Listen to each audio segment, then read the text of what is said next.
அன்னை தமிழ் உறவுகளே, அன்பு வணக்கம். நம்முடைய உறவினரோ இல்லை நமக்கு தெரிஞ்சு வேற யாராவது ஒருத்தர் இறந்து போயிட்டாருன்னா அவருடைய இறப்புக்கு போன நாம அந்த சவ ஊர்வலத்தில் சுடுகாட்டுக்கு மயானத்துக்கு போய் அங்கே எரியூட்டப்படுகிற போதோ புதைக்கப்படுகிற போதோ அந்த முழு சம்பவத்தையும் நேரில் பார்த்ததற்கு பிறகு அங்கிருந்து வெளியே வந்து மீண்டும் நாம் சகஜ நிலைக்கு வர்றதுக்கு குறைஞ்சபட்சம் ஒரு 10 நாள் ஆகுங்க.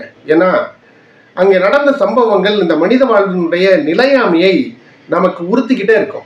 பெரிய ஞானம் வரும், ஒரு பெரிய வெறுமை வரும்.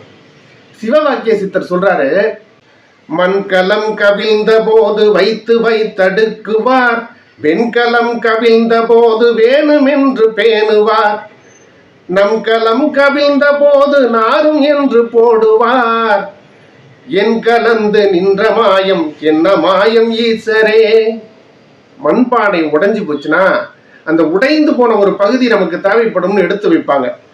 ஒரு வெண்கலப்பானை சேதமாயிடுச்சுன்னா அதை பத்திரப்படுத்தி பாதுகாப்பாக வச்சிருப்பாங்க. ஆனால் ஒரு மனிதனுடைய உடலிலிருந்து உயிர் பறவை பறந்து விட்டால், மூச்சு மட்டும் நின்றுட்டா, ஊரெல்லாம் கூடி ஒளிக்கு அழுதிட்டு பெயரனை நீக்கி பிணம் என்று பெயரிட்டு சூரியன் காற்றினை கொண்டு போய் சுட்டிட்ட நீரினில் மூழ்கி நினைப்பை ஒழித்தனரே என்று நிலையாமை மிகுந்த இந்த வாழ்க்கையில் கிடைத்திருக்கிற ஒவ்வொரு நாளும் இறைவன் கொடுத்திருக்கிற ஆசீர்வாதம்